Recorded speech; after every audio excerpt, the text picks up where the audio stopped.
क्या हो अगर अगले विश्व युद्ध की रणनीति किसी खुफिया मिलिट्री बंकर में नहीं बल्कि एक बहुत ही धूल भरे और शोरगुल वाले बस स्टैंड पर तैयार हो रही हो? अरे बाप रे, ये तो है ना? जरा उस दृश्य की कल्पना कीजिए।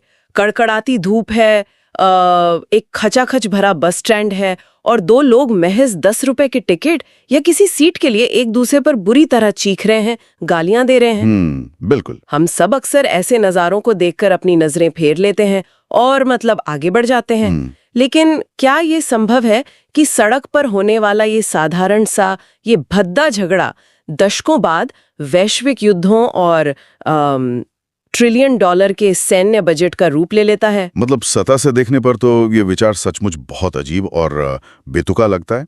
कोई भी सामान्य इंसान यही सोचेगा कि एक बस टिकट की लड़ाई और दुनिया को तबाह करने वाले अंतर्राष्ट्रीय युद्धों के बीच कोई तार्किक संबंध कैसे हो सकता है। बिल्कुल, और यही तो आज की हमारी इस गहन चर्चा का सबसे रोमांचक पहलू है। आज हम एक बेहद दार्शनिक और मनोवैज्ञानिक विश्लेषण में उतरने वाले हैं। हमारी आज की इस चर्चा का आधार एक बहुत ही दिलचस्प संवाद है। हाँ, वो संवाद जो पेंटर पंकज कुमार धीमान और एक कृत्रिम बुद्धिमत्ता मतलब डीप सीक या XAI के बीच हुआ है। इस पूरी चर्चा ने मानव मनोविज्ञान के उन तारों को छेड़ा है जो एक आम इंसान के रोजमर्रा के व्यवहार को सीधे दुनिया के सबसे बड़े कूटनीतिक और सैन्य संकटों से जोड़ते हैं। बिल्कुल। और इससे पहले कि हम इस मनोविज्ञान की परतों को उधेड़ना शुरू करें, एक बात स्पष्ट कर देना बहुत जरूरी है। हाँ, ये जरूरी है। आज के इस विश्लेषण में हम रूस यूक्रेन युद्ध, अंतर्राष्ट्रीय संघर्षों और वैश्विक राजनीति के कई आंकड़े और उदाहरण सामने रखेंगे जो मूल सामग्री में दिए गए हैं। हम यहाँ किसी भी देश, राजनीतिक विचारधारा या पक्ष का समर्थन या विरोध बिल्कुल नहीं कर रहे हैं। एकदम निष्पक्ष विश्लेषण। हाँ, हमारा काम केवल इन आंकड़ों और इस दार्शनिक बहस के पीछे छिपे मानव व्यवहार को मतलब बिना किसी बायस के समझना है। बेहतरीन। तो चलिए इस बस स्टैंड मानसिकता की शल्य चिकित्सा शुरू करते हैं। इस मानसिकता के मनोविज्ञान को समझने से पहले ना हमें यह देखना होगा कि एक समाज के रूप में हम इसकी कितनी भारी कीमत चुका रहे हैं। और जब मैं कीमत कहता हूं तो मेरा मतलब केवल रूपकों में नहीं है बल्कि ठोस और रोंगटे खड़े कर देने वाले अर्थशास्त्र से है। विनाश बनाम जीवन बचाने का जो गणित सामने आया है ना, वो किसी भी समझदार इंसान को बेचैन कर सकता है। बिल्कुल कर सकता है। अगर हम दुनिया से भुखमरी मिटाने की बात करें तो इसका बेसिक खर्च लगभग 40 बिलियन डॉलर प्रति वर्ष आता है। और अगर हम संयुक्त राष्ट्र के 2025 के सबसे ताजा और व्यापक अनुमानों को भी मान लें तो ये आंकड़ा अधिक से अधिक 93 बिलियन डॉलर प्रति वर्ष तक जाता है। इस 93 बिलियन डॉलर के आंकड़े को दिमाग में रखना बहुत जरूरी है। हाँ। अब जरा सिक्के का दूसरा पहलू देखते हैं। 2024-25 के लिए जो वैश्विक सैन्य खर्च है, मतलब दुनिया भर के देश हथियार बनाने और सेनाओं पर जो खर्च कर रहे हैं, वो 2.6 से 3 ट्रिलियन डॉलर प्रति वर्ष तक पहुंच चुका है। रुको, ट्रिलियन? हाँ, ट्रिलियन। इसका मतलब है कि हम जीवन बचाने और भूखमरी मिटाने के मुकाबले हथियारों पर 65 से 75 गुना अधिक पैसा बहा रहे हैं। बिल्कुल। ये कोई छोटी मोटी विसंगति नहीं है। ये ऐसा है जैसे कोई इंसान अपने घर का राशन खरीदने के लिए पैसे न होने का रोना रोए, लेकिन हर रोज अपने घर के बाहर बारूद का एक नया ढेर खरीदने के लिए लाखों रुपए खर्च कर दे। हाँ, ये प्राथमिकता का कैसा अजीब मॉडल है। ये तुलना एकदम सटीक है। और अगर हम इसे किसी विशिष्ट युद्ध के चश्मे से देखें तो ये और भी भयावह लगता है। रूस यूक्रेन युद्ध का उदाहरण लेते हैं। जो आंकड़े सामने रखे गए हैं उनके अनुसार रूस का अनुमानित युद्ध खर्च 600 बिलियन डॉलर को पार कर चुका है। बाप रे। और दूसरी तरफ अकेले यूक्रेन को उस तबाही से निकालकर फिर से बसाने की लागत 588 बिलियन डॉलर आंकी गई है। मैं इस गणित को हजम करने की कोशिश कर रहा हूं। लगभग 1.2 ट्रिलियन डॉलर सिर्फ एक युद्ध में स्वाहा हो गया। अकेले यूक्रेन के पुनर्निर्माण में जितना पैसा लगेगा ना, अगर वो पैसा सही जगह लगाया जाता तो उससे 14.7 वर्षों तक पूरी दुनिया का हर भूखा इंसान भरपेट खाना खा सकता था। बिल्कुल। मतलब 1 दशक से ज्यादा वक्त तक दुनिया में कोई भूखा नहीं सोता। और बात सिर्फ इस युद्ध की नहीं है। 9/11 के बाद अमेरिका ने जो युद्ध लड़े उनका कुल खर्च 8 ट्रिलियन डॉलर बताया गया है। 8 ट्रिलियन? हाँ, ये इतना बड़ा नंबर है कि इससे 200 वर्षों तक दुनिया से भूखमरी समाप्त हो सकती थी। और मजेदार बात यह है कि जब भी भूखमरी मिटाने या गरीबी हटाने की बात आती है तो अंतर्राष्ट्रीय मंचों पर हमेशा ही सवाल उठता है कि भाई पैसा कहाँ से आएगा। हाँ, हमेशा यही रोना रहता है। लेकिन जब युद्ध की बात आती है तो वही पैसा रातों रात ट्रिलियंस में उपलब्ध हो जाता है।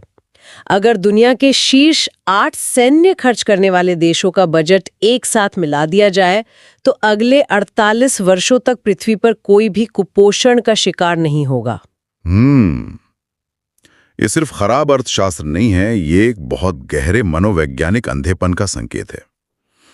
एक तरफ कुपोषित बच्चे हैं जिन्हें कुछ डॉलर्स की दवा और खाने से बचाया जा सकता है, और दूसरी तरफ अरबों डॉलर की मिसाइलें हैं जिनका काम ही सब कुछ भस्म करना है। ये अंधेपन का संकेत इसलिए है क्योंकि ये जीरो सम गेम की मानसिकता से संचालित होता है। Zero sum game? हाँ, मतलब मेरी जीत तभी संभव है जब तुम्हारी पूरी तरह से हार हो। जब वैश्विक संसाधनों का इतना बड़ा हिस्सा सहयोग या जीवन रक्षक परियोजनाओं के बजाय मारने और अनाथ बनाने में लगाया जाता है तो ये स्पष्ट करता है कि हमारी सभ्यता अभी भी एक दूसरे से सहयोग करना नहीं सीख पाई है। और यहीं पर वो सबसे बड़ा सवाल खड़ा होता है।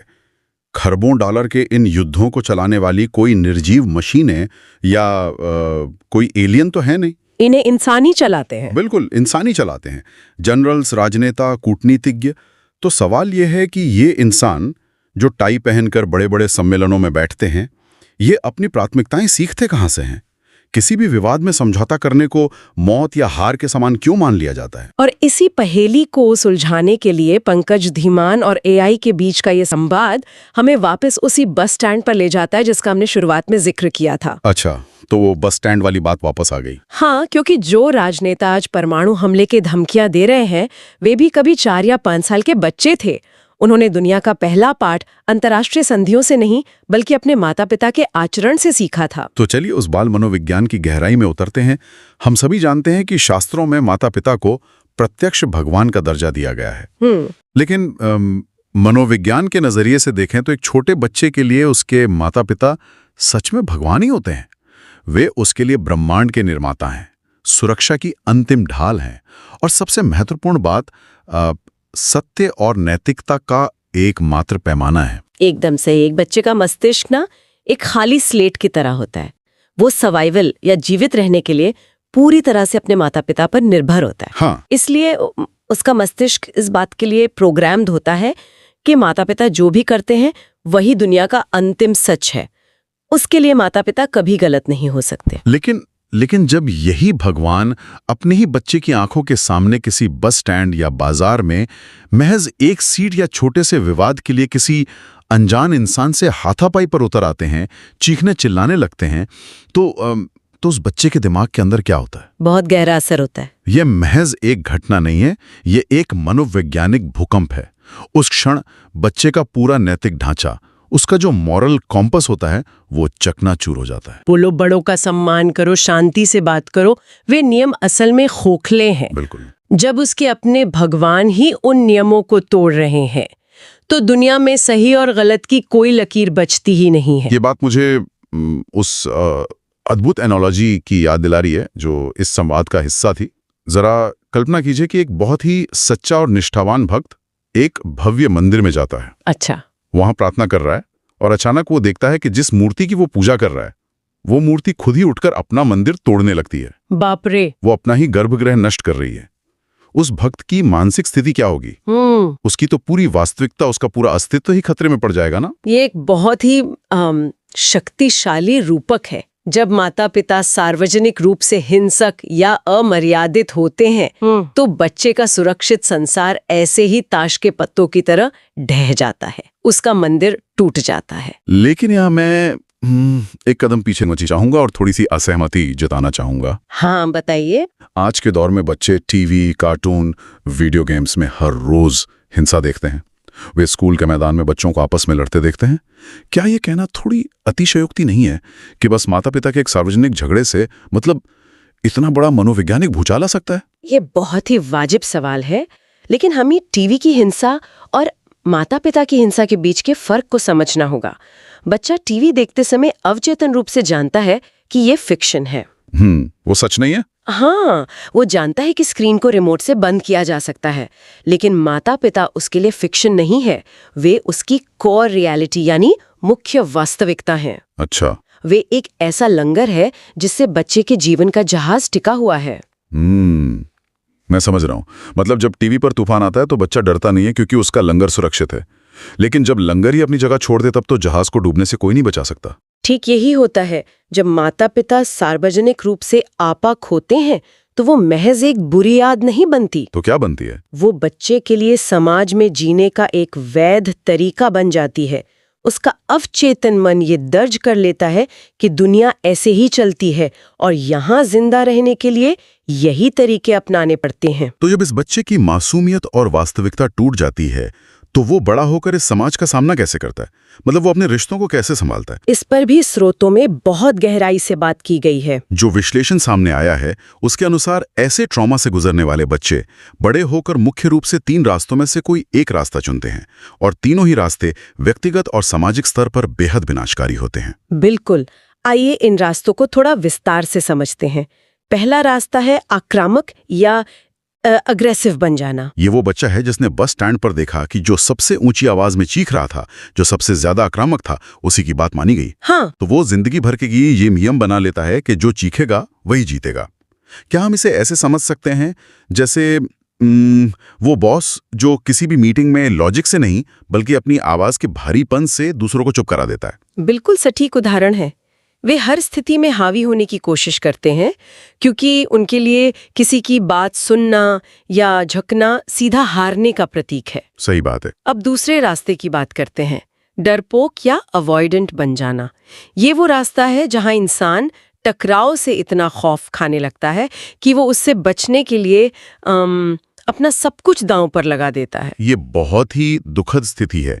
मतलब ये वो इंसान है जो ऑफिस में अपनी छुट्टी भी नहीं मांग पाता। अगर कोई बस में उसके पैर पर खड़ा हो जाए तो वो खुद ही सॉरी बोलकर पीछे हट जाता है। हाँ, वो कुछ नहीं बोलता। वो अपना आत्मसम्मान भी इसलिए लुटा देता है ताकि कोई बहस या झगड़ा ना हो। उसकी कोई निजी सीमाएं बचती ही नहीं है। और फिर आता है तीसरा रास्ता, जो मनोवैज्ञानिक तौर पर शायद सबसे ज्यादा जटिल है और समाज के लिए खतरनाक भी है, चालाक या धोखेबाज बन जाना। इसे हम मैनिपुलेटिव व्यक्तित्व कहते हैं। ये दिलचस्प है। ये कैसे काम करता? ऐसे लोग बाहर से देखने में आपको बहुत शांत, मधुर और सहयोगी लगेंगे। वे सीधी लड़ाई कभी नहीं लड़ेंगे क्योंकि उन्हें आक्रामकता से डर लगता है। अच्छा, तो वो सामने से नहीं लड़ते? नहीं, लेकिन उनके भीतर जीतने की जिद पहले वाले आक्रामक इंसान से भी ज्यादा होती है। इसलिए वे पीठ पीछे साजिशें रचते हैं, लोगों को एक दूसरे के खिलाफ भड़काते हैं और अपना काम निकालते हैं। अरे बाप रे, ये तो ऐसा है जैसे वो लोग जो आमने सामने की लड़ाई नहीं लड़ सकते, वो सुरंगें खोदकर किले को गिराने की कोशिश करते हैं। बिल्कुल, यही मानसिकता होती है उनकी। और ये सिर्फ ऑफिस की राजनीति तक सीमित नहीं है। इस चर्चा में एक और बहुत ही संवेदनशील पहलू सामने आया है, लिंग जनरलाइजेशन या जेंडर जनरलाइजेशन का। ये बहुत अहम हिस्सा है। जरा सोचिए, उस बस स्टैंड पर अगर झगड़ा किसी पुरुष और महिला के बीच हो रहा था तो उस बच्चे के दिमाग में क्या छप रहा है? ये इस पूरे विश्लेषण का एक बहुत ही निर्णायक बिंदु है। अगर एक छोटा लड़का अपनी माँ को पिता द्वारा अपमानित होते हुए देखता है या सार्वजनिक रूप से किसी अन्य पुरुष द्वारा गालियां खाते हुए देखता है, या फिर एक लड़की अपने पिता को किसी महिला पर चीखते या हावी होते देखती है, तो वो केवल 2 इंसानों को लड़ते नहीं देख रहे होते, वो पूरे विपरीत लिंग के प्रति एक धारणा बना रहे होते हैं। इसका मतलब है कि वो मन ही मन एक गहरी नफरत, खौफ या अविश्वास पाल लेते हैं जो उम्र भर उनका पीछा नहीं छोड़ता। और इसका सबसे भयानक असर उनके वयस्क होने पर दिखता है। जब वे विवाह करते हैं या प्रेम संबंधों में जाते हैं तो उनके लिए ये रिश्ते एक सुरक्षित पनाहगाह या शांति का स्थान नहीं रह जाते। तो वो क्या बन जाते हैं? उनके लिए उनके अपने घर की 4 दीवानी ही एक युद्ध क्षेत्र बन जाती है, जहां हर रोज ये साबित करना होता है कि कौन कमजोर है और कौन ताकतवर। रिश्ते समाधान खोजने की जगह नहीं रहते, बल्कि अहंकार की एक जंग बन जाते हैं जहां कोई भी पक्ष झुकने को तैयार नहीं होता। और अगर हम इसके तार दुनिया की बड़ी तस्वीर से जोड़ें तो हम देख सकते हैं कि यहीं से समाज में लिंग युद्ध या जेंडर वॉर की शुरुआत होती है। जब किसी भी रिश्ते में झुकने को या थोड़ा सा समझौता करने को कमजोरी मान लिया जाए तो वहां सम्मान की कोई गुंजाइश नहीं बचती और ये जहरीला अहंकार न पीढ़ी दर पीढ़ी ट्रांसफर होता रहता है। अब यहाँ से ये चर्चा एक बहुत ही बड़े पैमाने पर पहुंचती है, क्योंकि जो बच्चा घर में या बस स्टैंड पर ये जीतने की जिद और झुकना मतलब हारना सीखता है, वही बच्चा कल बड़ा होकर वोट देता है। बिल्कुल। वही बच्चा कॉर्पोरेट कंपनी का लीडर बनता है, और वही बच्चा कल को किसी देश का प्रधानमंत्री या राष्ट्रपति बनता है।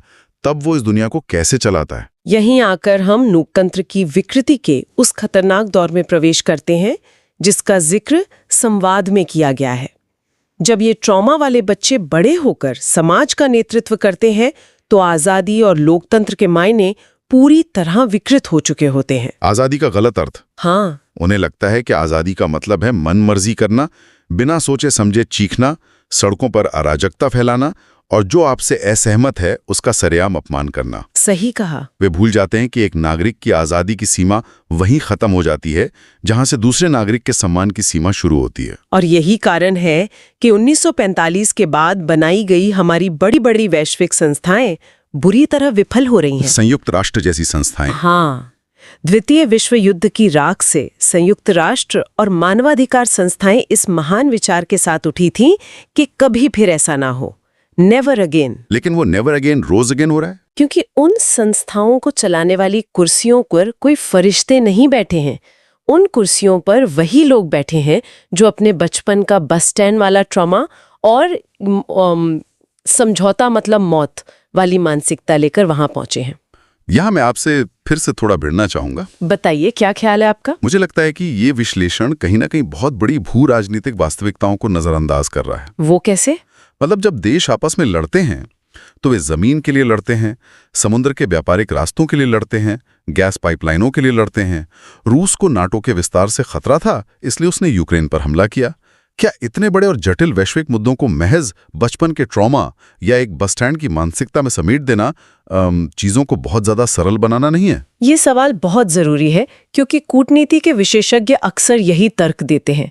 जमीन, गैस पाइपलाइन और सीमाएं बिल्कुल वास्तविक हैं, वे कोई कल्पना नहीं है। हाँ, वही तो। लेकिन मानव मनोविज्ञान का ये विश्लेषण ये नहीं कह रहा कि संसाधन मायने नहीं रखते। तो वो क्या कह रहा है? वो ये कह रहा है कि इन संसाधनों के विवादों को सुलझाने में कूटनीति विफल क्यों हो जाती है।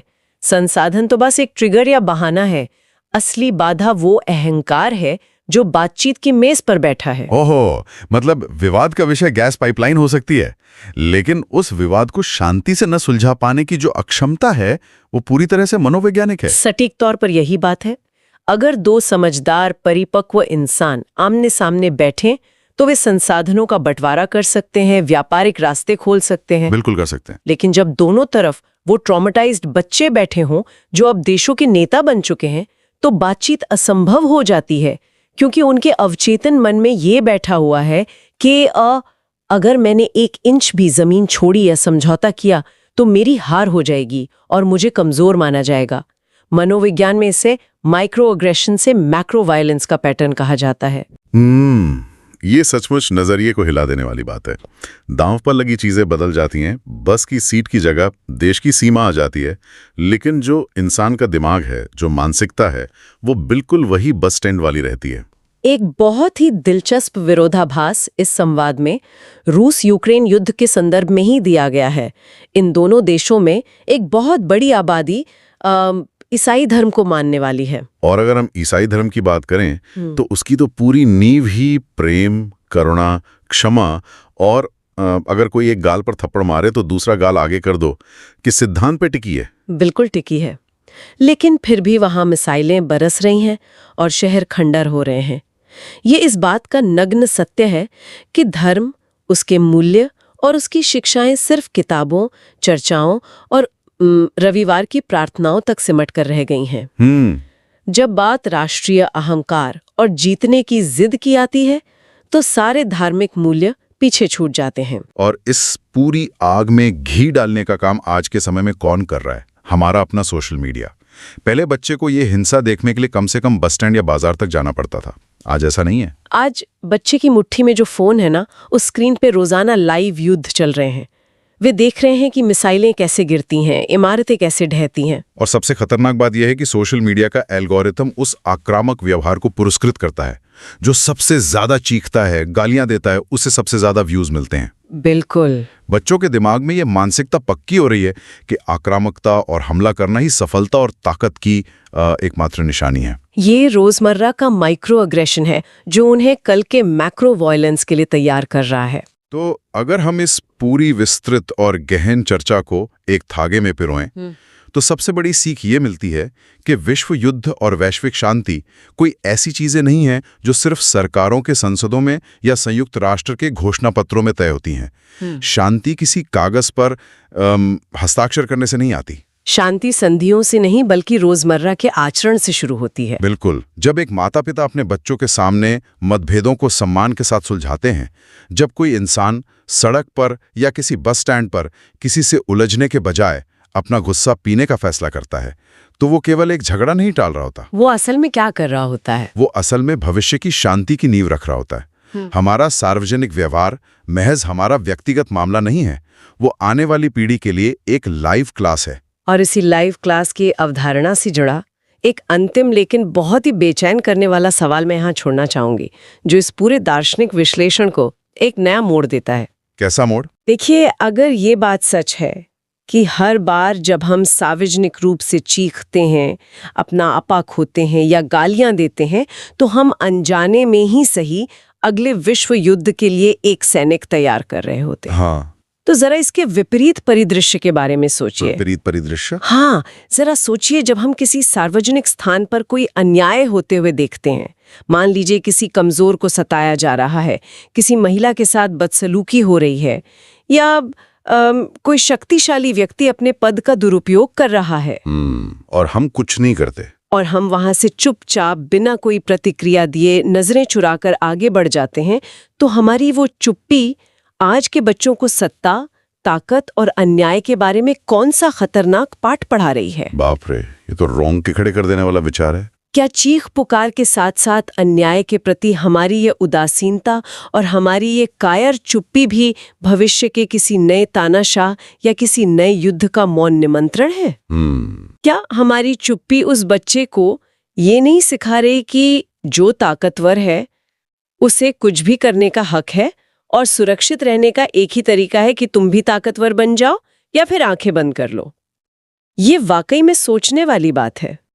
जानकारी के बिना विचार करना असंभव है, इसलिए मैं आपको नई जानकारियां देता हूं। धन्यवाद।